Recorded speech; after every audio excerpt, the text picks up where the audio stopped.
ऐसे तो पूरे देश में बहुत सारे माँ का धाम है, जैसे कलकत्ता में माँ काली, पटना में पटन देवी, आरा में आयरन देवी, भभुआ में माँ मुंडेश्वरी, सासाराम में माँ तारा चंडी, विंध्याचल में विंध्याचली माँ, जम्मू में माँ वैष्णो देवी। लेकिन एक और भी चमत्कारी माता है जिसके विषय में आप लोग अनभिज्ञ हैं। जय माँ काली खुड़हुड़िया वाली, जिनके पुजारी हैं राजेंद्र, लोरिक, संतोष और भरत बाबा। तो आप भी आए, दर्शन करें और सारे कष्टों से मुक्ति पाएं। जय माता दी। बोलो बोलो जय माँ काली खुड़हुड़िया वाली की जय जय। जय माँ, जय माँ, जय माँ, जय माँ।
मैया मोरी सुना तनी हम रिया रजिया बलकवा दुआरे खाड़ भइली है।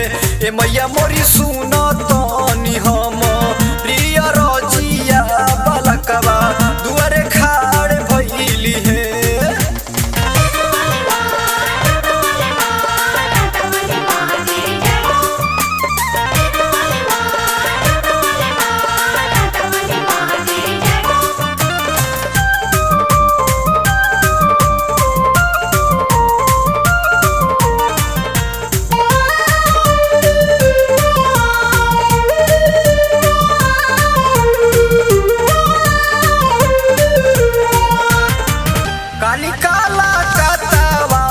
मैया तू कहालू पटना में पटन देवी नाम से पूजालू।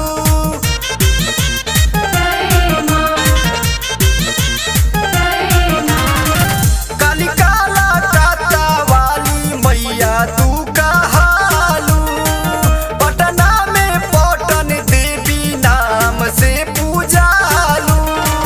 रौरे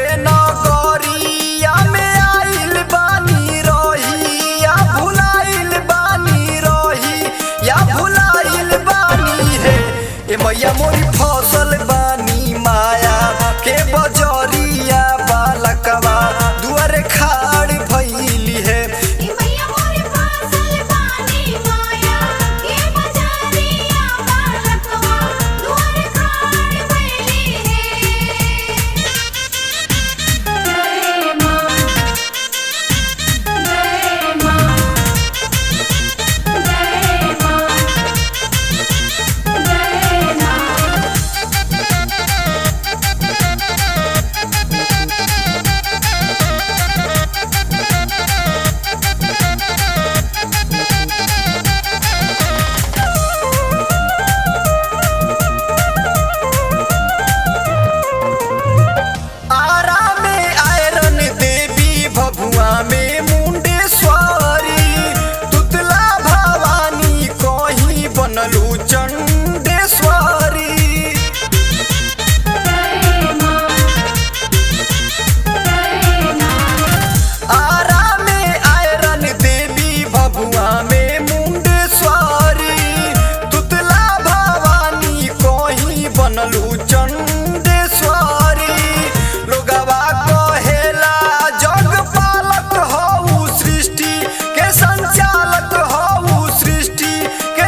मैया मोरी आधा जल में पड़ल बानव